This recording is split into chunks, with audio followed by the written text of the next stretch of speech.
Hey there, internet friends, and welcome to That D Plus Show. Class is in session for the only show from that nerdy site that lets you know what kind of quality to expect right from the name. I'm your host, Trevor Starkey, and each week we dive into a different Disney Plus offering and discuss its history, how it holds up today, and our general impressions of the thing.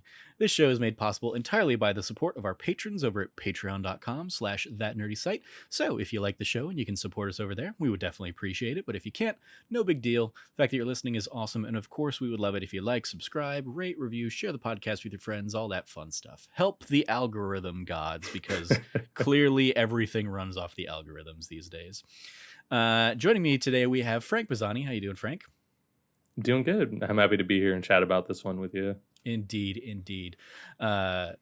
It's like I always love these because like this is a peek behind the curtain. Take two. We recorded the first couple minutes of the podcast and then had to fix some audio things. So like just kind of like and I botched the intro the first time around. Your audio was messed up, so already a smoother show. But it's definitely like we have to pretend like we're talking to each other and answering these questions for the first time, as you do.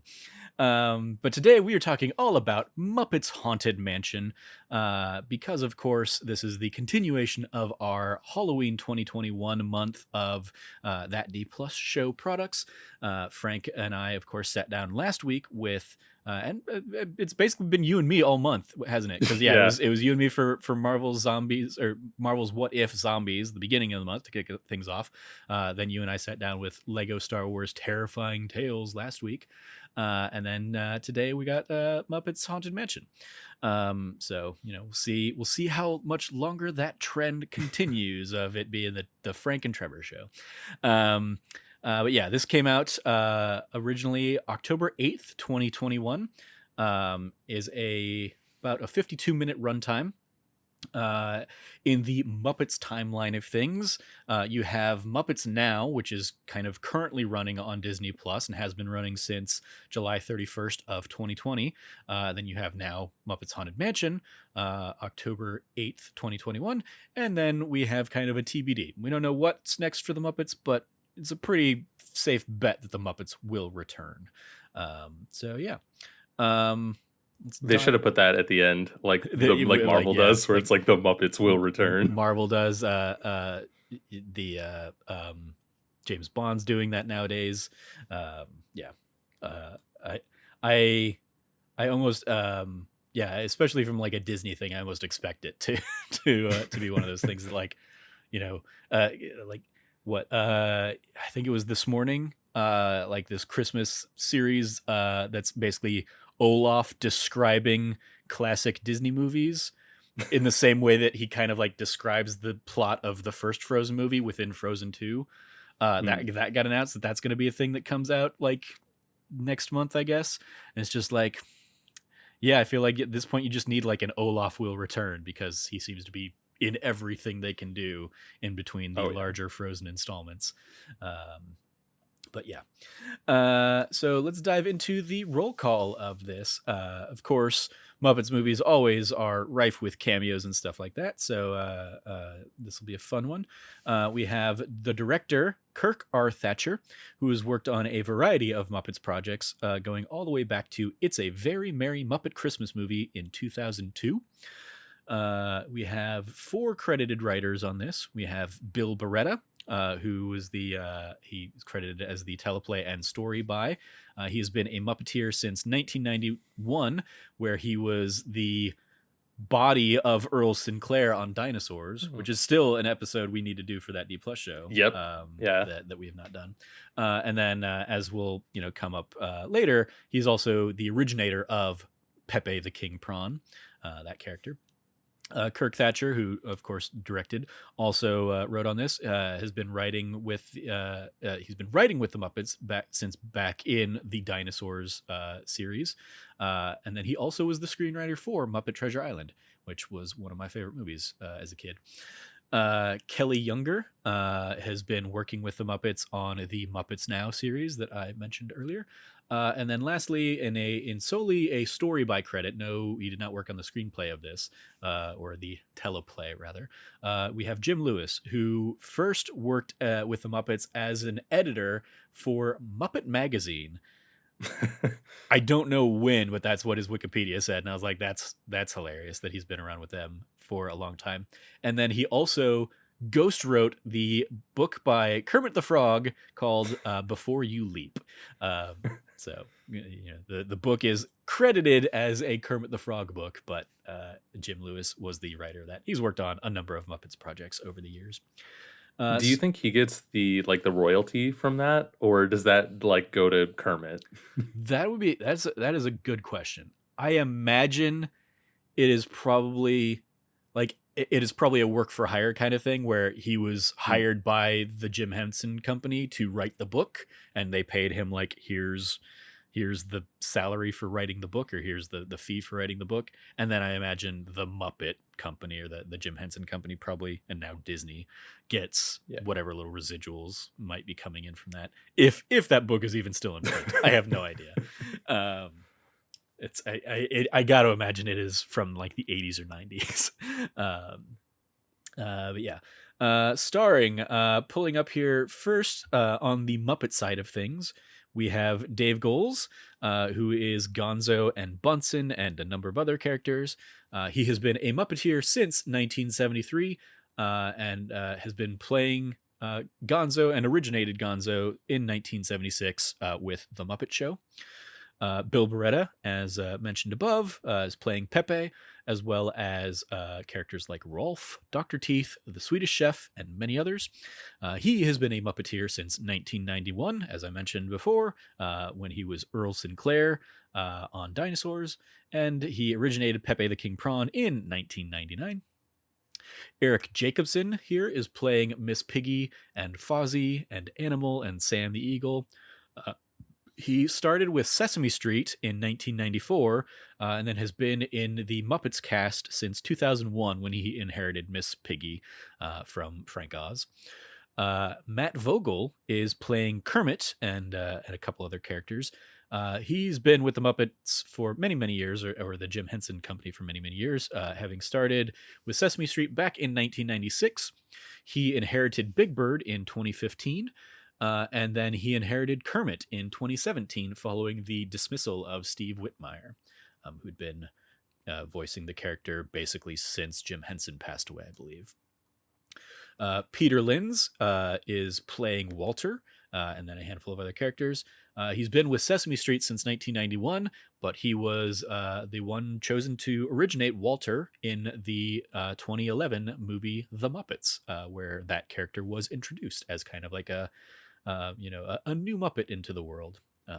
I was almost going to bring that up to ask you about, because I noticed during the ghost scene that he was one of them, and I was like, isn't he from the Jason Segel movie? Yep. And I was like, is he like a Muppet now? That movie introduced him? That he I mean, the plot of that movie is he's trying to be a Muppet. He wants to join the Muppets, and it succeeded, and he's been with the Muppets ever since. He's popped up in a few things here and there over the last decade plus. But yeah, that's awesome. I didn't know that. Yep. David Rudman is playing Scooter and Janice and Beaker and a couple other characters.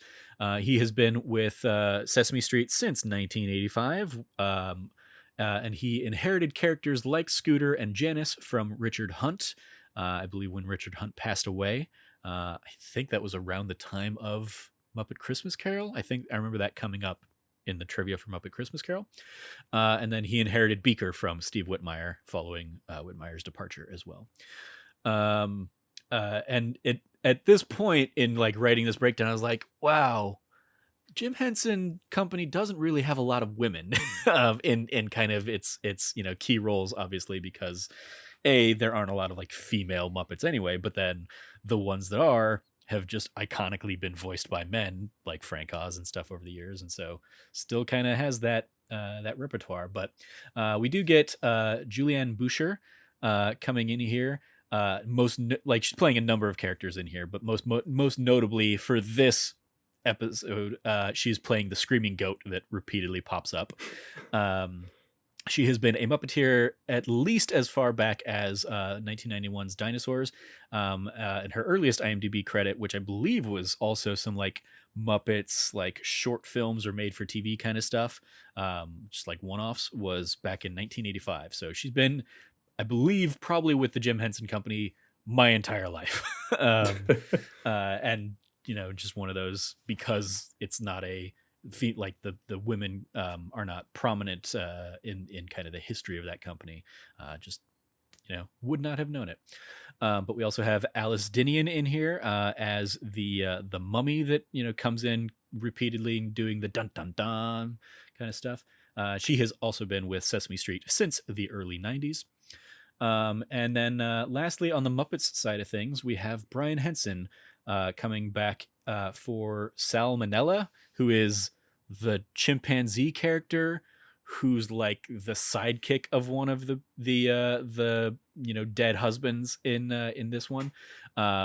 He originated the role back in like 2000. No, he originated the role back in like the 90s, I think, and hasn't played it since like 2007 or something like that. I think I might have some trivia on this later. But it was basically like he kind of stepped away from being a Muppeteer for a while to focus on the business side of things. And I think this is his first time kind of like coming back to the characters since the Jim Henson company was sold to Disney. But he was also the voice of Vogel in Labyrinth. He directed the Muppet Christmas Carol movie and Muppet Treasure Island. And then more recently, he's directed those like the more like the edgy, like I want to say it's like the Happy Time Murders or something like that. Like the adult Muppets movie, Muppets vibe kind of movie that came out a few years back. I believe he was the director of that as well. So yeah, diving into the string of cameos. We have, a bevy of them, as many a Muppet Show product does have, kind of in chronological order for when they appear. We have Yvette Nicole Brown being the first one as the limo driver, probably best known to people like myself and many others from her time with the TV show Community. Darren Criss as the caretaker, who I always think of and just get so excited whenever he pops up and stuff, because I always think of him from Harry Potter musical in his like YouTube days. But he of course went on from that to do Glee, and then he won an Emmy, for God's sake, in The Assassination of Gianni Versace, American Crime Story. And yet I still think of him as Harry Potter from this internet musical by this like crew out of Michigan, and just I think that's so cool that now he's out there singing a song in a Muppets movie. Alfonso Ribeiro, of course, my dude. Carlton from the Fresh Prince of Bel-Air plays one of the ghosts. I think Uncle Fred or something like that. I didn't bother like jotting down all of the ghost names because so many of them are just like they pop up, they're there long enough for you to be like, oh, it's that person, and then they're gone, and then they come back for the song in the credits. I missed him the first time. It's the second time he shows up. I was like, Carlton. Because he actually says something the second time. He's like, no, don't go. Yeah, whatever. Yeah. And I was like, oh, I love the Fresh Prince. So that was a good one for me. That was a good like little cameo. Yeah. I'm annoyed that they don't have him doing the dance, but whatever. Yeah, that would have been great. You have as Claude, you have Ed Asner, of course, the recently passed Ed Asner, and so much so that the film is, or the special is ultimately like dedicated to our friend Ed Asner, of course, from Mary Tyler Moore fame, Lou Grant, and that whole series of shows. More recently, Carl from Up, the Santa from Elf, I believe. Yeah. We have Chrissy Metz as the opera singer ghost from This Is Us. We have this next one. I had no idea who this was, and I don't know if you would know them either, but Jeannie Mai Jenkins is one of the ghosts there. She is from The Real, which seems to be like a fashion correspondent show. She's been doing it for like many, many years on like E or one of those channels, I'm sure. Danny Trejo, of course, there as cousin Huey or Uncle Hewitt or whatever. Yeah, Hewitt, because they rhyme Hewitt, and we know you didn't do it. Of course, Machete, Spy Kids. Recently, he was in Animal Talking with Gary Whitta last year. Danny Trejo, just iconic. Just the coolest dude ever. Yeah. And like he was another cameo I love to see here where I was like, man, Danny Trejo just in a Muppets thing. Yeah, I think I might have it in here in the trivia, but I think that one of them was like, jumping ahead to the trivia. Danny Trejo's fourth time working with the Muppets after his deleted scene in The Muppets from 2011, and his more prominent role in Muppets Most Wanted 2014, and the short-lived series Muppets Now in a cooking segment with the Swedish chef. Three times he worked with the Muppets. He has portrayed a prisoner. He's got that look, and they typecast. Yeah, that's for sure. You have, I don't remember where the singing busts kind of came in at some point. I do have them kind of in their own little bracket. So just kind of continuing through the non-singing busts, we have Sashir Zameda, who I best know from she was on SNL for a few years there. Most recently, she was the one writing. She's the writing ghost. Then you have really the big star of the show, Will Arnett, coming in as the ghost host from, of course, Arrested Development, Lego Batman, and a million other things. I feel like half of the commercials on TV and YouTube these days, he's the voice for. He's got a great voice for it. Yep. You have John Stamos basically coming in as himself / Juan Stamos, of course, from Full House.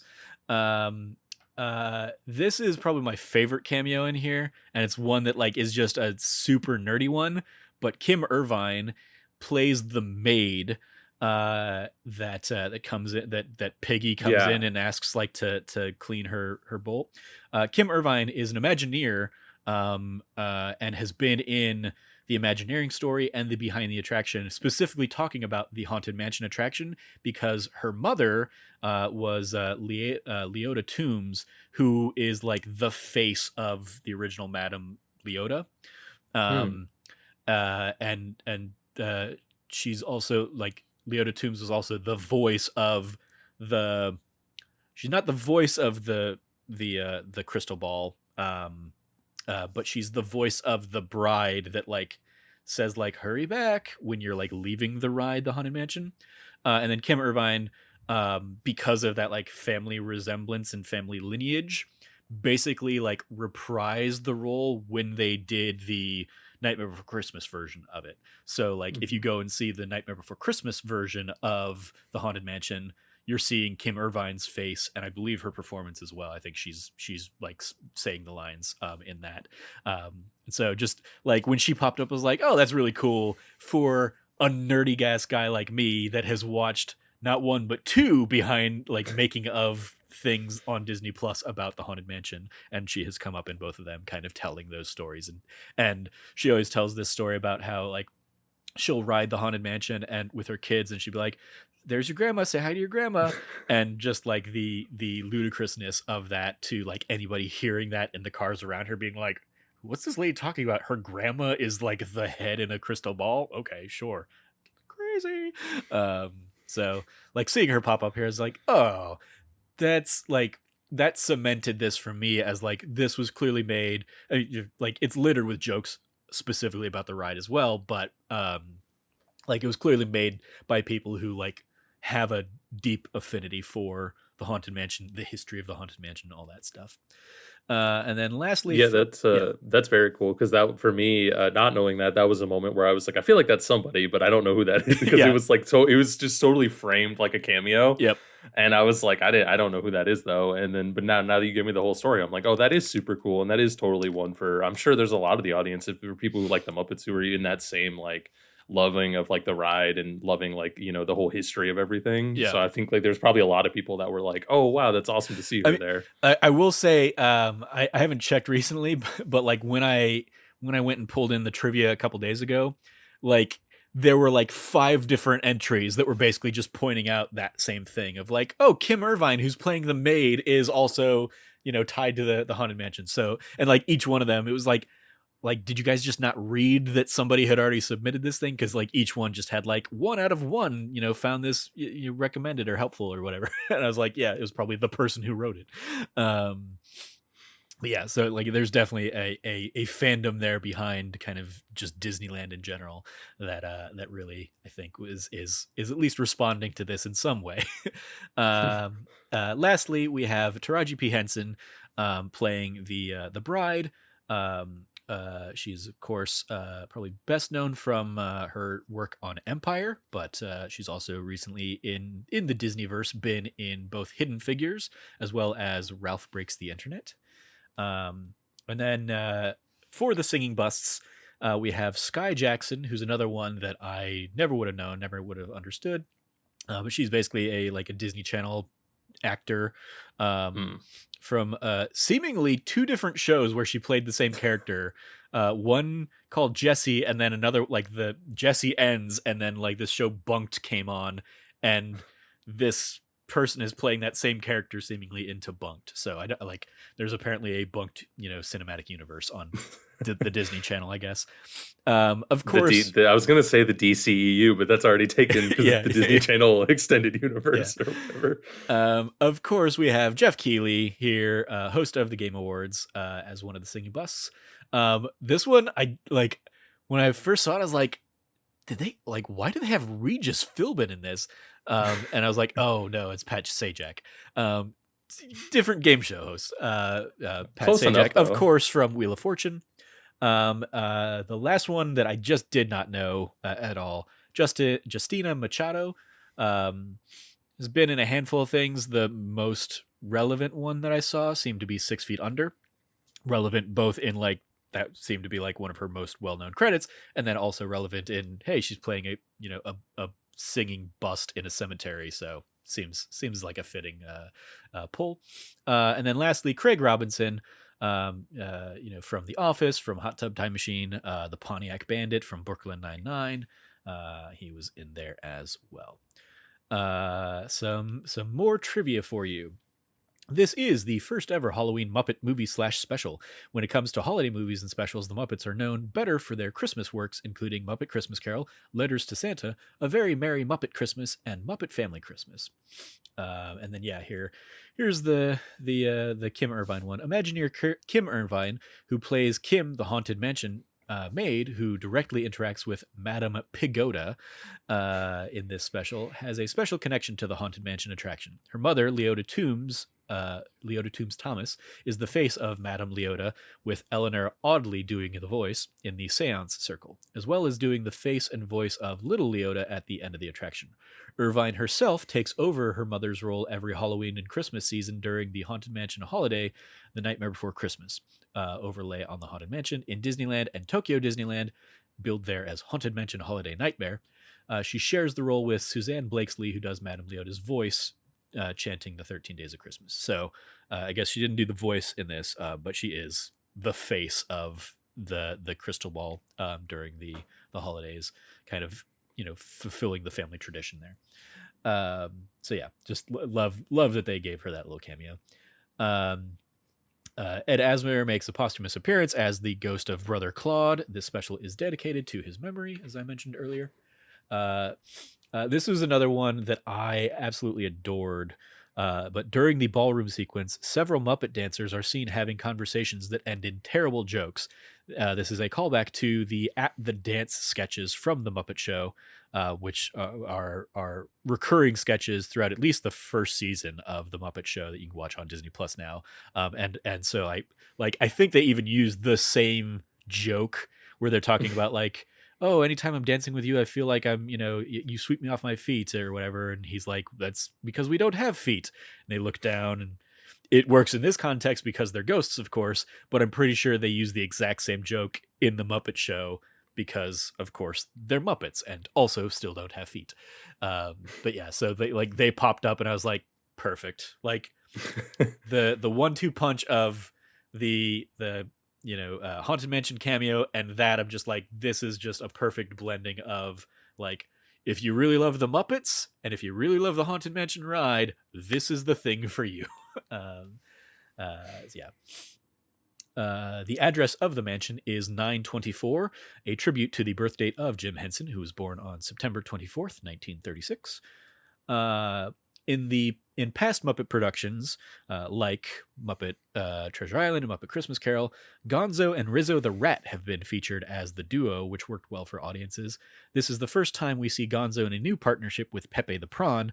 Character of Rizzo the Rat was retired in 2018 when his only performer, Steve Whitmire, was fired from by the Henson family amid controversy. As Whitmer had also voiced Kermit the Frog ever since Jim Henson's death in 1990. Well, characters like Rizzo... Yeah, go ahead. Well, I was just like, it's interesting they retired that character, but they kind of gave some of his other characters to like other people to take over. Yeah, I think like obviously like a lot of the other characters he had. I mean, like you're not going to retire Kermit, Yeah. But then a lot of the characters he had inherited them already, so like there was already a lineage of like that character was passed down. Versus Rizzo the Rat was like really like he originated the character, I think, for Muppet Christmas Carol or something like that, and like was the only one who ever played that character.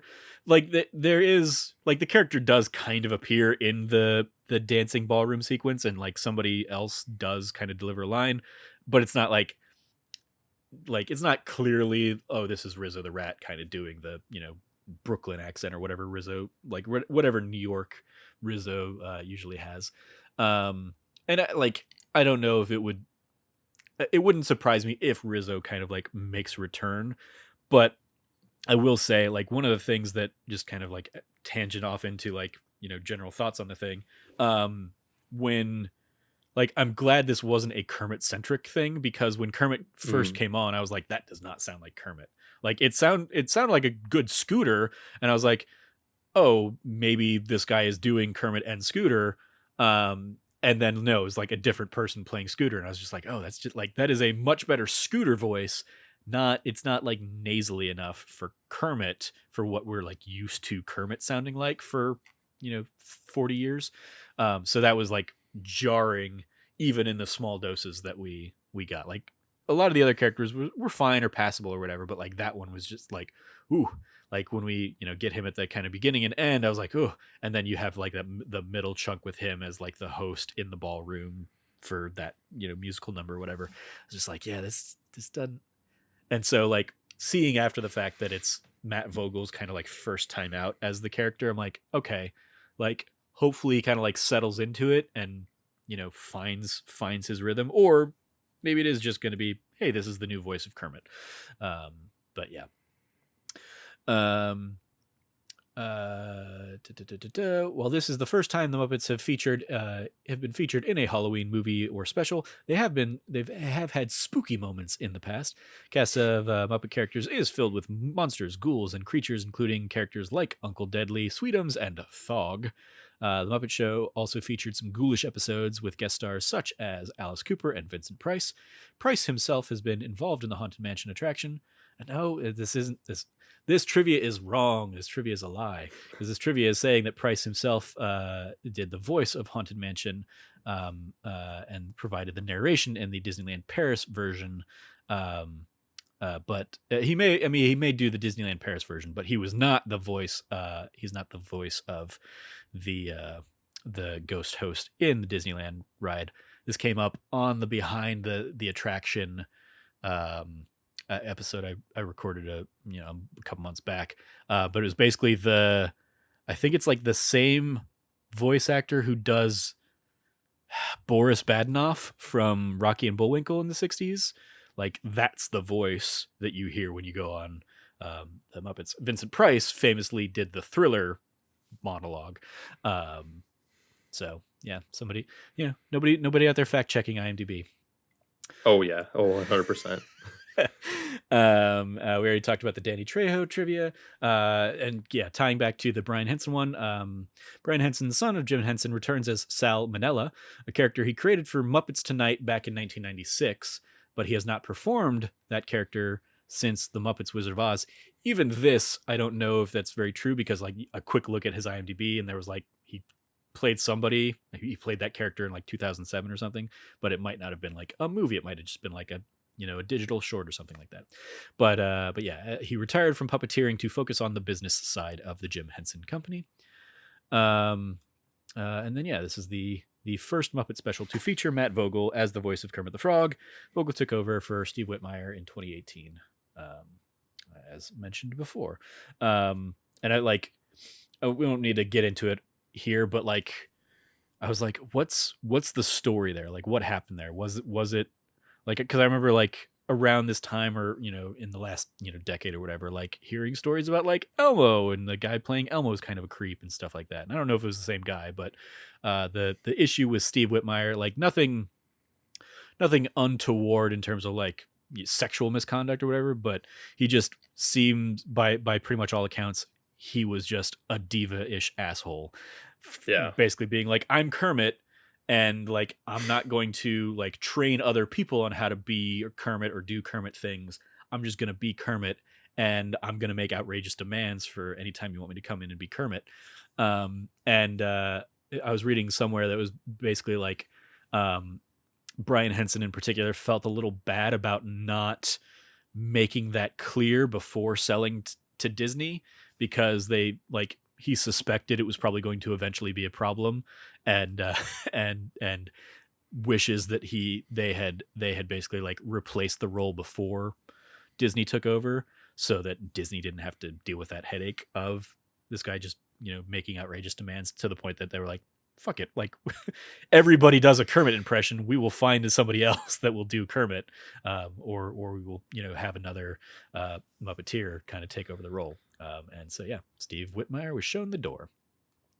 So yeah, that is the trivia there. So let's talk about the Muppet Haunted Mansion itself. What did you think, Frank? I had a good time with it. Like I know from something kind of like we talked about before, like I don't have like a huge history with the Muppets in general. And, And and I've also, only seen like you've only been on the Haunted Mansion the one time when you, me, and other people went at like PSX a few years ago, right? I think I've been on it like one more time since that, maybe. But yeah, like I've only been on that ride like a little bit. Mhm. And I think most of the times I've been on it, it has been done up It's the for the Nightmare Before Halloween Christmas. Yeah. version. Yeah. But it's like I do like that ride a lot, and it was cool to see some of the effects pulled into the special. Like I think one of the most notable for me was the when like the floor starts sinking and like all the Yep. portraits get longer. Yep. And then the one about this actually like too was because I joked at the beginning like I can't wait till they get in the pods and they start like moving around, and then there was like people in pods flying around, and I was Yep. like, wow, they really tried to figure out how to put the whole ride in here. Yeah, Like I thought that was cool. Yeah, putting Stadler and Waldorf in one of the Doom buggies was perfect, and so much so that they even like basically like, oh, the ride, like, because for those that don't know, the Haunted Mansion is on a basically continuous track. So like if they ever have to stop the ride to like load a car with like a handicap person or something like that, like transfer somebody in a wheelchair over there, they basically have to stop the ride, and it stops for everybody. And you always get this like the thing comes to a stop, and then like the ghost host basically delivers that thing of like, please remain seated, like your doom buggy will be will return its journey momentarily, or like whatever the line they have in this is pretty much verbatim what you hear like every time that thing has to stop. I can't remember a time I've been on the Haunted Mansion and it hasn't stopped at least once going through there. So yeah, it has become iconic in its own right, and I love that they threw a joke like that in there for it. And And the worst part about when it stops too is because sometimes you're tilted at like weird yeah, angles. yep, So sometimes you could be like vertically backwards almost, yep, and then like going up a hill, and it's just like, oh, you're stuck here for a couple minutes now. yep. Yeah, there's just so many like fun, great little nods to the ride. The you mentioned kind of the stretching portraits. I on my recent trip there, I actually got my sister and brother-in-law like puzzles of those portraits, That's awesome. because they got really into doing puzzles during the pandemic and stuff. So I was like, hey, here's a perfect thing for them. And I love because it's basically like they took the idea of each of those each of those stretching portraits and just put Muppet characters in there instead. My favorite is the guy who's always blowing things up being the one who's like there like on a thing of dynamite, just like that, stretching that portrait.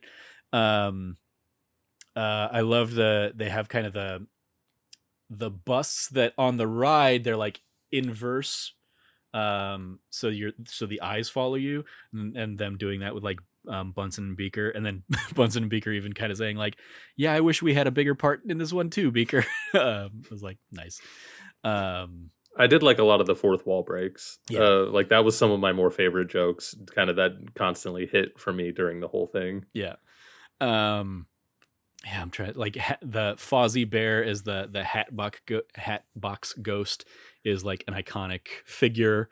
More for like the myth of the first 30 years of the Haunted Mansion than anything, because it was a part of the ride in like that first week, but the illusion didn't work well because the lighting wasn't right for what, like, they talk about this in the behind the attraction episode, but basically they tested it out in one lighting environment, where the thing was going to be like, hey, the lights are going to switch and the head on the thing is going to disappear and you'll see the head in the hat box, but it didn't. The lighting in the ride itself was different, and so you ended up just seeing both heads all the time, like just one was slightly brighter versus darker, and so they pulled it out of the ride a week or two in, and then it just kind of became this myth of like, was it ever really there, and kind of like that character kind of grew and grew in and of itself, and then finally a new Imagineer came in and figured out how to make it work using kind of modern technology and stuff like that, and like they restored and brought the Hatbox Ghost back into the Haunted Mansion all these years later, and it's just a fun little story. And so Fozzie basically being that character to do the punchlines for all of his like incredibly bad and corny jokes. I enjoyed that. Another just like fun little nod to the ride itself. Floating candelabras are also like a staple of the ride. And of course you get the little bit of grim grinning ghosts as part of the first song there, and the singing busts themselves. Yeah, just like a lot of fun little nods. I mean, like just even that the whole like the entirety of the ballroom sequence of the dancing ghosts, but then also the like the piano player being Rolf works perfectly, and the in the ride they're like dueling, they're duelers with pistols, and here it's draw, and then they scribble out a drawing kind of thing. Like that's a very Muppets kind of joke. Oh yeah. Yep. One of my I know, I guess it's not favorite moments, yeah, but one of my favorites was in that same scene, and it was with Fozzie Bear, but it was because Kermit, that he's like, how did you die? And he's like, I croaked. And then Fozzie comes over and he's like, that's a good one. And then he's like, hey, how did you die? And he's like, I'm dead. Like that was like one of my favorite jokes. Yeah. I mean the whole like story of like there's 999 ghosts and there's always room for one more, is a joke, like a quote unquote joke dating back to like before the ride ever opened. That was kind of like the sign that they put outside of the mansion, because like it had the facade there for years before the ride actually opened. Just that building was just sitting there exactly. In Disneyland looking spooky. Yep, because they had the idea for it early on, they just couldn't figure out like what to put in there. And then it's also like kind of famously, it was the first new attraction completed after Walt Disney passed. He was working on a lot of it in the lead up to it, but he just passed away before it ever was completed, which led to a whole other like string of like ghost conspiracy theories around like, oh, is Walt really buried in that cemetery or something like that. But yeah, it's another, again, like shout out to the behind the attraction where they really kind of do like they didn't know if they wanted to make the ride funny or scary, and so ultimately they end up doing both, and it works out and works wonderfully. And yeah, I think this like it just kind of in general, like I almost wish it didn't have the dueling subplot of like Gonzo facing his fears and Pepe looking for love, and had just been like, what if the Muppets did the Haunted Mansion? Because like that's where I think like so much of this is firing on all cylinders and working really well. And when they find kind of those opportunities for like a perfect crossover of the two, even like Piggy as Madam Leota / Pigota, breaking the fourth wall, kind of like you said, and being like, this is my only scene in this thing, really. So trust me, I want it to go as long as I can, or like whatever she kind of talks about there is, if very fitting for the diva that is Miss Piggy. Any other like real standout sequences or moments for you? Let me double check here because I did take a couple notes. To fill in there, I do agree with some of what you're saying about kind of the dueling kind of plots there, because I even kind of agree that I think that took some of it, a little bit of it away. Yeah, I mean, Because also like I thought the Gonzo plot was a little bit weaker during a lot of the times, and then there's a lot of like jokes and a lot happening with like the Pepe plot, and then it would go back to Gonzo just being alone in a room and talking to himself in a mirror, and I was like, all right, like I mean, I don't know if we needed both of these, especially at the end there, where both of them are like, okay, they're clearly in their like climax of each of their stories. They don't do the dueling planes of action well at all. It's just like, okay, here's a line from the Pepe and Bride scene, and now we're going to cut away, and here's a line with Gonzo like realizing that he's actually afraid of something, and then now back to Pepe, and it's just like the pacing of it is just like giving you whiplash kind of thing. And then continuing on like, oh, okay, Gonzo's story ends, and now Gonzo has to also kind of tie things back together and go save Pepe. And so even there, it's okay, you get a cutaway to Pepe, garbling nonsense because he's been drugged or whatever for the wedding, and then a cutaway to Gonzo doing a physical comedy sequence on his way to save Pepe, and then back to Pepe, and it's just like, okay, like sit with one or the other of these for a little bit longer. These are too short to be working the amount of times you're cutting back and forth between these guys. I was like, okay, like calm down, guys. Just let a scene play out. Just do that. How about you just I thought that was kind of the weakest element, was like the story of the thing, but like the references and gags and jokes and stuff, I was like, made for a good enough time otherwise. Yeah, I definitely agree with that. And kind of the other fun moment that I think we haven't covered that I did like is when it's all the ghosts. Well, that's not helpful, but it's all the dead like husbands. Mm-hmm. And I love when I didn't really hear what he said, but then when they're like, "This is a kid's show, you can't say," they all just like start piling in on him. I thought that was super funny. It's just a penguin talking in penguin, like and quacking basically, but they talk as if he has said the most filthy thing possible. But yeah, like we don't actually like.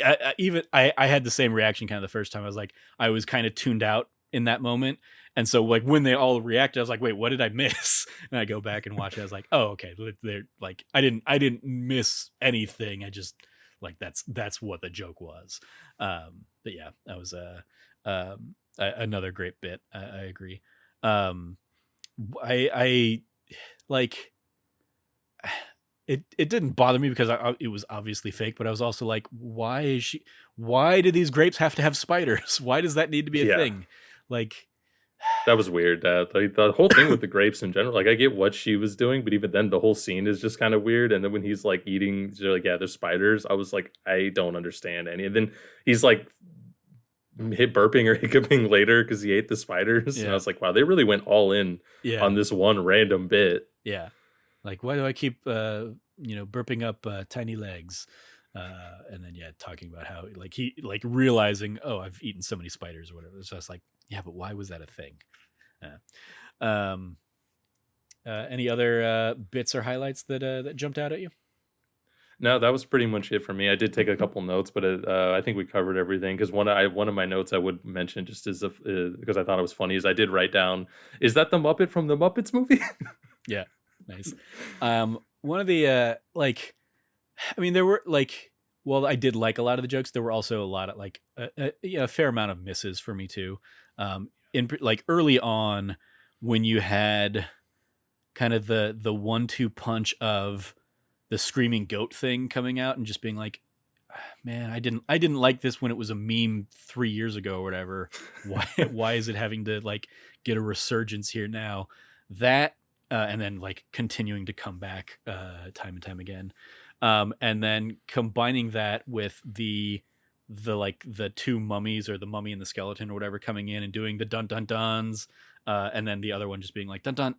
Like they never explained the cadence of why that wasn't working right, especially because they're like, I thought we were doing shave and a haircut. I'm like, if that's what you thought, you still didn't do that either. Like, the only time that joke worked for me, I guess, was when everybody else did it, and then they were like, oh dang it, we missed the big one.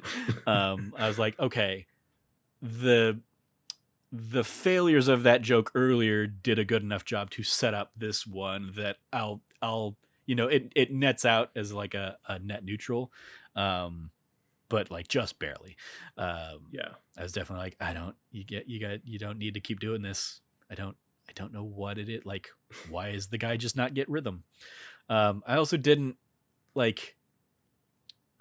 understand why Will Arnett's character had to be a magician, like, or why, like, like it was pretty obvious that he is the greatest MacGuffin or whatever.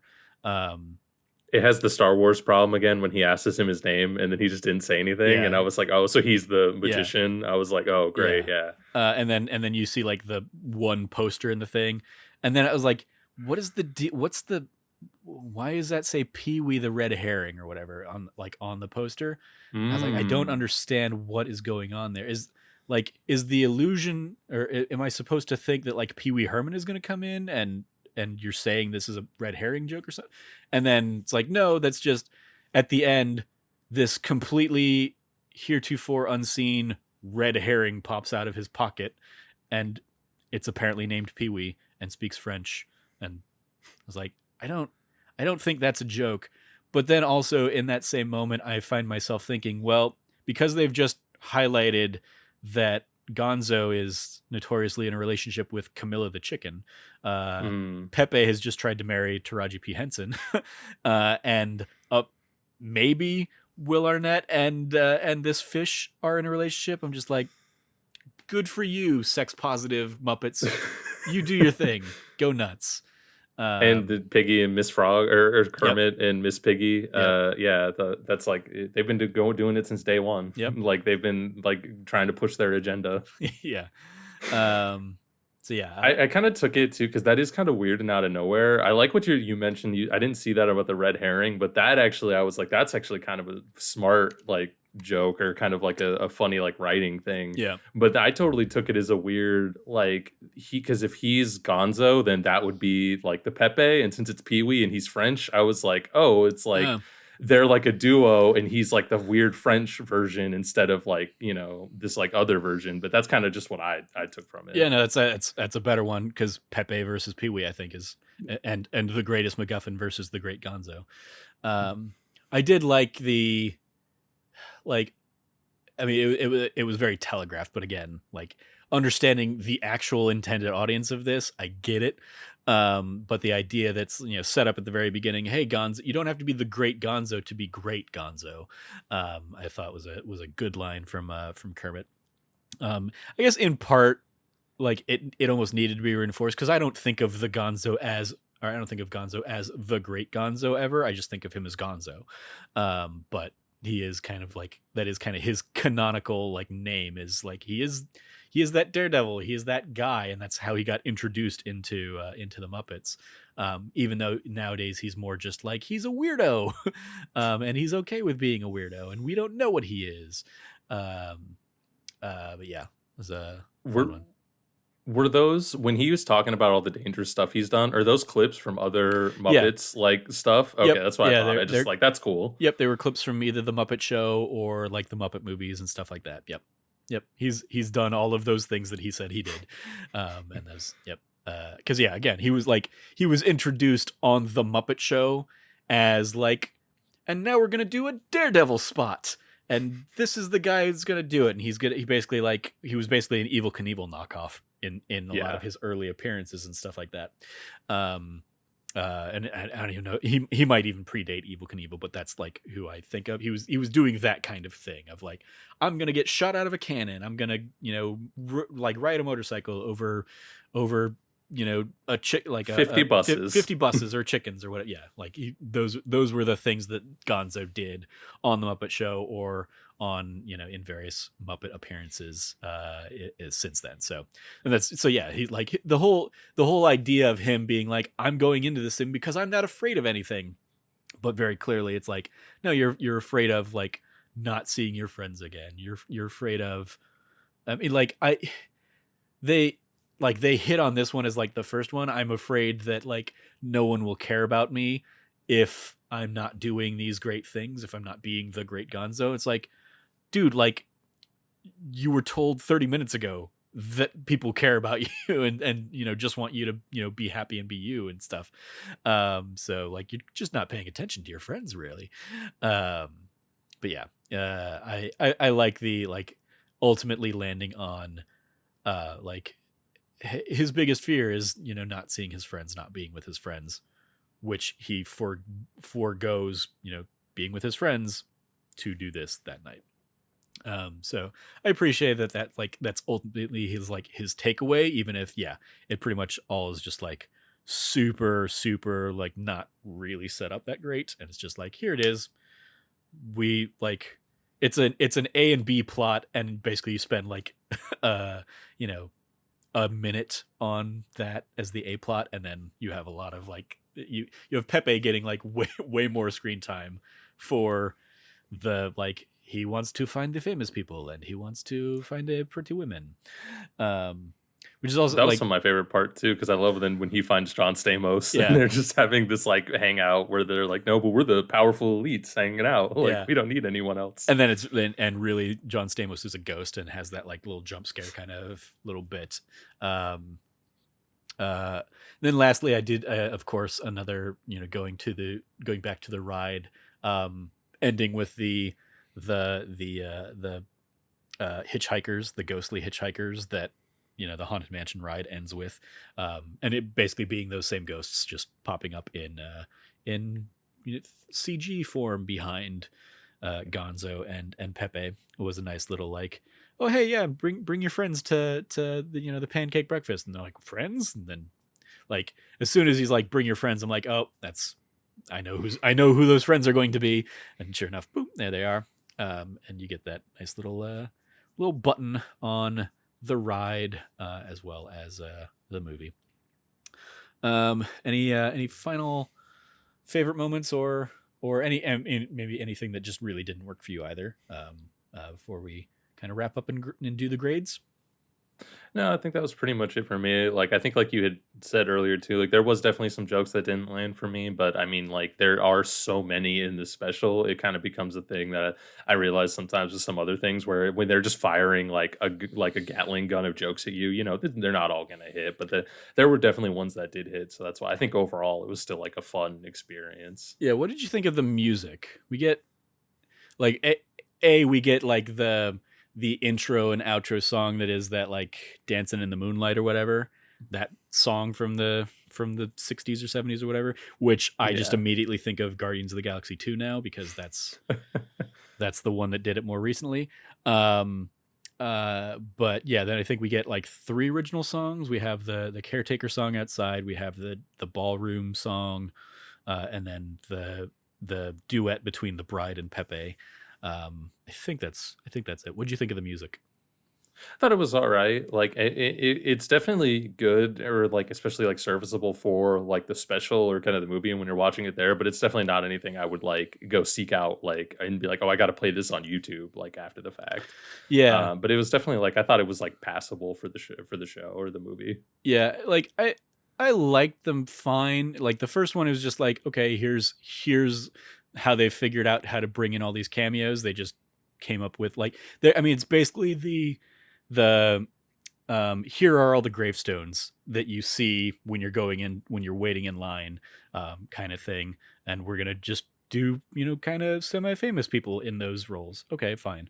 The one in the ballroom was very weird because it's like it is very clearly referencing that it is attempting to be a parody of Be Our Guest from Beauty and the Beast. Like, it makes multiple references to Beauty and the Beast and Be Our Guest, like pulling lines directly from that song. And I was just like, but I don't like, it's not doing it well. And it's just like, it was such a weird, like, it's like, okay, if this is a parody, it's a very, like, it's a parody in idea, but not in execution. And so, like, especially watching it a second time, I was just like, I get, like, I can hear and I can see all of the lines that they're lifting and the references I mean, they very clearly talk about like that Beastly musical or something like that at one point. And you know, let's proudly, you know, our guests proudly present your funeral or whatever instead of your dinner.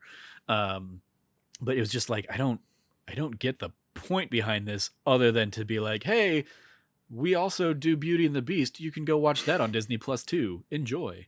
Like, I guess, but yeah, that was a weird one. And then I just didn't need the song between, like, the duet between Pepe and the bride. It's just like, whatever. Like, we get that's like, that was an element that just kind of made that storyline just be too long. I was just like, I don't like. I would have rather had Gonzo do a duet with other Gonzo in the mirror, right? Like, just like two different versions of himself. Yeah, like, I would have rather seen that, if anything. Yeah, I agreed. I think that would have been like a more just interesting dynamic, at least, than bride and brainwashed groom, ghost bride and brainwashed groom. But I did like, I mean, just as a last little nod to the ride, I love that, like, she constantly had like her heart beating in her chest and you could see it, the light and stuff. Because that's, you know, also obviously very, I mean, like, her whole thing is basically like, that's what you're seeing in the attic of the Haunted Mansion. Like, she, you know, is basically a Black Widow bride who kills all her husbands and stuff. And you just see that, like, I almost wanted, and I imagine they just didn't do this because it's like too scary for kids or whatever. But like, I almost wanted a bit during that song where all of the Muppets like took off their heads and like traded heads or something like that with the others, because that's how she kills. And so, like, the fact that they didn't do more with that, I was a little like bummed by that, I guess. But yeah, it was fine. So let's dive into the report card, where we grade the show from A+ to F. What do you want to give Muppets Haunted Mansion here, Frank? I think I'm gonna go with B-, like, because I definitely, like, I enjoyed it, and I would definitely recommend it to fans of the Muppets out there, and even if people just have like families or anything like that. It's also like in season right now, you know, like, it definitely fits the season and everything. But it also, like, it like has some of the problems we talked about, and like, you know, it definitely like could have probably been stronger in some other aspects, but it definitely does some of the things it's going for pretty well, I think, too.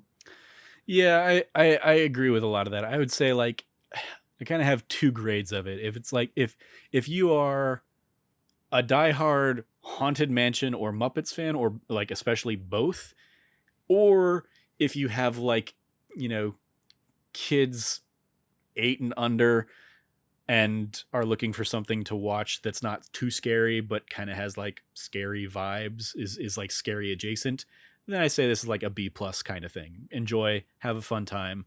And if you're not one of those things, it's probably like B-, where it's like it's still fine and you still might enjoy it, but you're probably not going to get a ton out of it, because it's not really made for you. It's very clearly made for people who like the Muppets and people who like Haunted Mansion.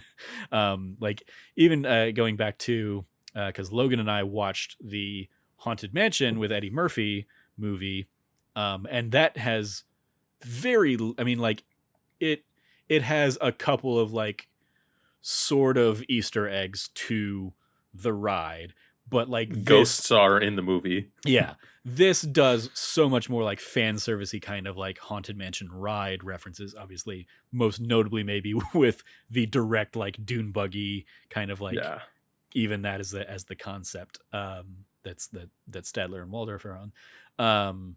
But yeah, it like, this was very much geared towards like the people who like those things, this is who we're making it for. We're people who like those things, so we're making this thing that we like for, other people that we like.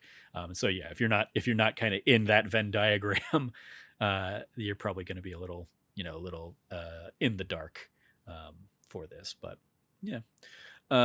Extra credit, other suggestions if you like this. You have Muppets Now. You have The Muppets, which was that was the 2011 movie. You have The Haunted Mansion. You have Muppets Most Wanted, which was the follow-up to the 2011 movie. You have the original The Muppet movie. You have Muppet Moments. You have the TV series The Muppet Show.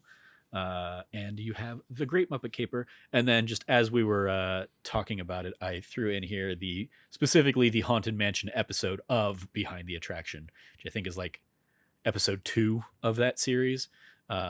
If you didn't catch me talking about it on this podcast like a month or so back, it's basically the people behind the movies that made us, or the toys that made us, documentary team talking about these attractions. And they basically do an episode kind of dedicated to each attraction.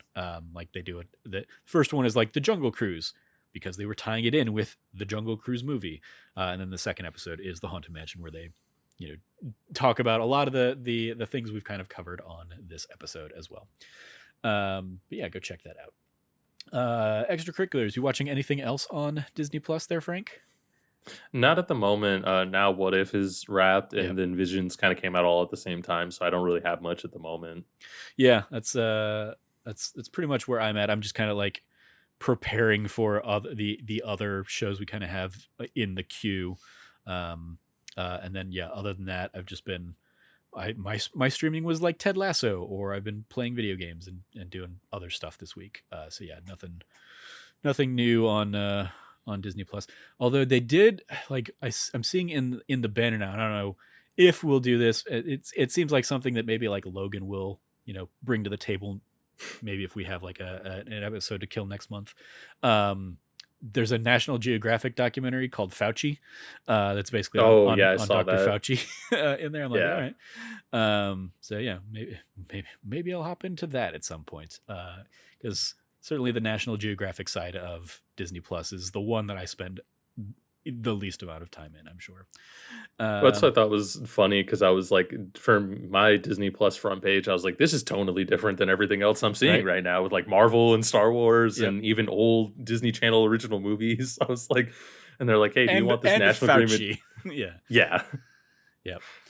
All right. Well, that is going to do it for this week's episode of That D Plus Show. Thank you, Frank, for joining me to talk about Muppets Haunted Mansion. You can follow Frank at Irrelevant Jokes. Anything you want to give a shout out to there, Frank? Yeah, just a quick shout out to our other podcast, That Nerdy Sideshow. Our most recent episode was a great episode 100 that had pretty much all of us on, everybody except for Logan, since he couldn't make it. But it was definitely just a fun time getting to catch up, talk about the past couple years of doing the site. And then we also just got to talk about some movies and TV and random stuff. Yep. Yeah, you talked about Venom. I talked about Ted Lasso. And yeah, we kind of caught up and we're like, so let's look back on 2 years of That Nerdy Sideshow. So yeah, it was a fun episode indeed. You can follow me at Trevor J. Starkey. I will shout out the Let's Plays that have been going up this week and will continue into next week are my playthrough of Life is Strange Before the Storm. It's basically a 4-part series because there were 3 episodes of that game, as well as like a bonus farewell episode. So yeah, basically one Let's Play for each episode. I had a good time with it. I mentioned this to I think Logan the other day. It's probably my least favorite of the Life is Strange stories. But it's still good and still like made me care about the characters within it. Especially in the end, it kind of made some twists where I was like, I didn't really feel like we needed to dive down that rabbit hole, but okay. But it was nice kind of just revisiting some of those characters that I hadn't thought of really all that much since 2016, I think, when I played the original Life is Strange. And then basically when I finished playing it, I went through and It's my most recent platinum trophy as well on the PlayStation trophy side of things. So yeah, go check out those Let's Plays over on youtube.com/thatnerdysite, where we upload new Let's Plays every Tuesday and Thursday. Up next, I don't know which Treehouse of Horror episodes we're going to tackle, but we're going to at least be looking at the first Treehouse of Horror episode of The Simpsons for next week's episode. Maybe one or two others as well. Or maybe we'll just keep it simple and just kind of like talk about that first episode. Who knows? So we have that coming up. And then also Halloween Town 2 is how we're going to wrap up our Halloween special month. So stay tuned for those next episodes of That D Plus Show here in the coming weeks. You can follow all of us over at That Nerdy Site or go to thatnerdysite.com for all the latest from anybody on the site. Once again, if you liked what you heard, please rate, review, subscribe, like, share, all that fun stuff. And if you do feel so inclined, you can always support us on Patreon, patreon.com/thatnerdysite. Thank you for joining us. As always, stay nerdy, be good to each other, and class dismissed.